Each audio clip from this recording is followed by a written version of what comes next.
you are a chef or when you're a cook, you have to get things done. You're on a time crunch. Everything needs to be done by 5. If you're doing things from scratch like we do, everything needs to be done every day. So there's no time to, not do anything. You always have to be multitasking. You always have to be pushing. And I think a lot of the times chefs need to set the pace of the kitchen. So if they're moving fast, if they're doing a lot at a time, the cooks naturally fall in line.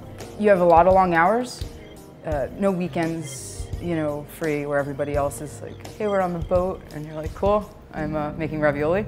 And then when you do have days off, a lot of people aren't off, so it's long hours, it's time away from family and friends, but the reward, I think, kind of balances all that out. It's a good job if you love it. I like being able to be creative every day, all day, and feeding people, which is really, it's an intimate thing. You get to share a nice experience with strangers, essentially. And I like the fact that every day you start over with new mediums. Sometimes you can never recreate what you've already done, and I think that's kind of exciting. So the building we're in used to be a Christian Science reading room, and just chopped off Christian Science and left it at the reading room. It's been a bit of a challenge.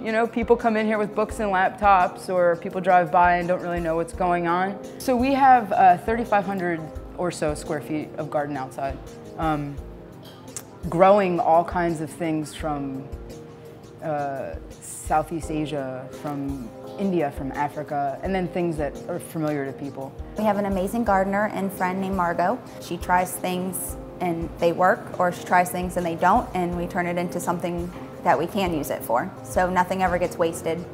It's kind of awesome. People, when they're in a restaurant and you're able to have this variable where they're going to have the conversation, they're going to be with people you like, and then you get to bring them food, and sometimes they're not even paying attention to it, and they're eating, a dish or whatever, and it becomes a memory for them. The whole experience can be a memory, but even just that dish.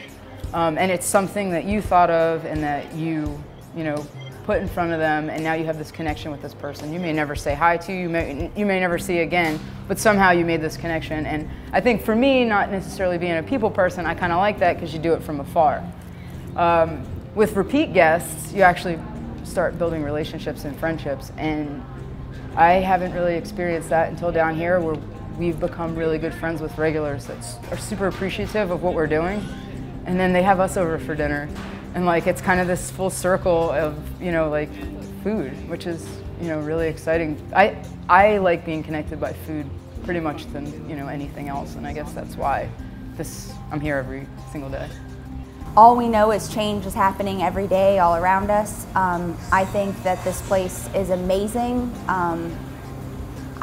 I don't know. I don't know what will be, I think that the sky's the limit at this point, and I think that we're a bunch of passionate individuals, and I think we'll only grow from here. There's a lot of love and a lot of effort that goes into everything we do. I hope that's what sets us apart from some other places, and I hope that you can feel it when you come here, that it's like a little hug or something.